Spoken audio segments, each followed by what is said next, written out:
Assalamu alaikum children. Welcome to the new video. Today we will know about the use of he and she. Children, do you know when we use he and where we use she? Now come on, I will tell you. We use he for man or any male person. Let's see the examples. Father, grandfather, brother, boy or son.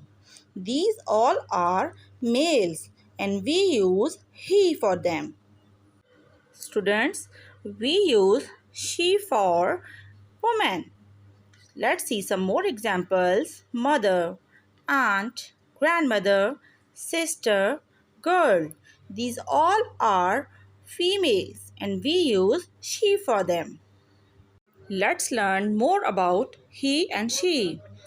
Look at the picture. He is Ali. So Ali is a boy. We will say he likes to play football. Ali is a boy and he likes to play football. She is Sarah. Sarah is a girl and we will say she likes to play guitar.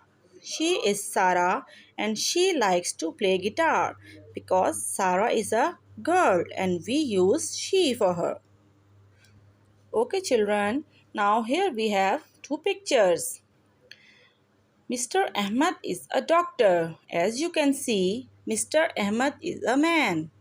And we will say he is a doctor. Aisha is writing. She is a student. Now meet my friend Sophia. Sophia is my friend. Sophia is a girl. She likes red color. She is a nice girl. Now meet Mr. Asim. He is a singer because he is a man. Students, I hope you have learned very well about the use of he and she. Goodbye.